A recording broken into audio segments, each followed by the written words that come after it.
আসসালামু আলাইকুম। আমার চ্যানেলে আপনাদের সকলকে স্বাগত। কিছুদিন যাবৎ ফেসবুক, ইউটিউব এবং অন্যান্য যে সকল সোশ্যাল মিডিয়া আছে সে সকল জায়গায় একটি ভিডিও ঘুরপাক খাচ্ছে। সেখানে ডোনাল্ড ট্রাম্প বলছে শেখ হাসিনা এখনো বাংলাদেশের প্রধানমন্ত্রী।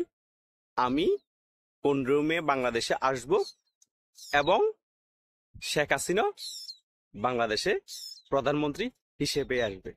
আমাকে এই ব্যাপারগুলো নিয়ে অনেকেই মেসেজ করে, অনেকেই বলে ভাইয়া এই ভিডিওটা নিয়ে আপনি কিছু বলবেন এবং আমাদেরকে ক্লিয়ার করবেন। আশা করছি সকলে লাইক কমেন্ট করে আমার পাশে থাকবেন এবং সম্পূর্ণ ভিডিওটি দেখবেন। এখন আমাদের মনে রাখতে হবে এই বিশ্বায়নের যুগে অনেক কিছুই সম্ভব, কিন্তু ডোনাল্ড ট্রাম্প যে ভিডিওটি দেখেছেন আপনারা, ওটা কি 100% অথেন্টিক নাকি এখানে কিছু কারসাজি আছে? আসলে আপনাদের কাছে ক্লিয়ার করে বলতে চাই যে ভিডিওটি ডোনাল্ড ট্রাম্পের দেখেছেন সেই ভিডিওটি অনেকগুলা ভিডিও আছে, কিন্তু শেখ হাসিনার কথা যেটা বলেছে তিনি প্রধানমন্ত্রী হিসেবে দেশে ফিরে আসবেন, সেটা কিন্তু সংবিধান অনুযায়ী 100% রাইট, পৃথিবীর সকল দেশেই বলবে। কিন্তু ডোনাল্ড ট্রাম্প যে ভিডিও তোমাকে দেখানো হয়েছে সে ভিডিও হচ্ছে এআই জেনারেট, মানে আর্টিফিশিয়াল ইন্টেলিজেন্সের দ্বারাই মানুষ উনি, সকল কিছুই উনি। ভিডিওটা ওইটাও ঠিক, কিন্তু কথাগুলা এআই দ্বারা বলানো হয়েছে, মানে এডিট করা 99.9%। এখন যারা মুজিবাদেশের সৈনিক হয়তো বা তারা মন খারাপ করতে পারে, ভাই আপনি এটা কি বলতেছেন।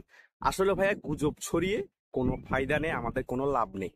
যেটা সত্য সেটা আপনাদের কাছে আমি ক্লিয়ার করতে এসেছি, যাতে আপনারা অতি খুশি না হন।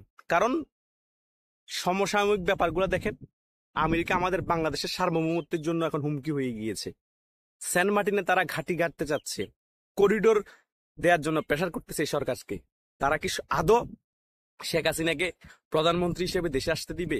আর কোথায় 15 মে, আরো 4 দিন আগে চলে গিয়েছে, এখন 19 মে, কোথায় ডোনাল্ড ট্রাম্প কি বাংলাদেশে এসেছে? আর ডোনাল্ড ট্রাম্প বাংলাদেশে আসার কথা থাকলে পুরো বিশ্বের সারা মিডিয়া এটা নিয়ে সগরম থাকতো, আলোচনায় থাকতো। কোনো মিডিয়া কি এটা এসেছে? আসে নাই। তাই যারা এই ধরনের পোস্ট দিয়ে বিভ্রান্তি সৃষ্টি করতেছেন তাদের কাছে রিকোয়েস্ট, এই ধরনের পোস্ট করে বিভ্রান্ত সৃষ্টি করবেন না। অনেকেই অতি উৎসাহী হয়ে অনেক ভুল কিছু করে ফেলে, পরে বিপদে পড়ে যায়, কেউ দেখার থাকে না। তাই এই ব্যাপারগুলো আপনাদেরকে আমি ক্লিয়ার করতে এসেছি। কারণ আমরা হুজুগে বাঙালি বেশি গুজব ছড়িয়ে মানুষকে অতি উৎসাহ করে ফেলি। অতি উৎসাহ করলে হ্যাঁ দলের লাভের জন্য আপনারা রাজপথে নামাতে পারবেন, কিন্তু তাতে কর্মীর অনেক ক্ষতি হয়ে যাবে, তার ফ্যামিলির অনেক ক্ষতি হয়ে যাবে। কারণ ওভার কনফিডেন্স ভালো না। কারণ আমেরিকা যতই আমরা বলি আওয়ামী লীগকে চাই, ইন্ডিয়ার সাথে সম্পর্ক ভালো, এই সেই, আমেরিকা কিন্তু আগে তাদের স্বার্থটা চাই। বাংলাদেশে তাদের স্বার্থ জড়িত।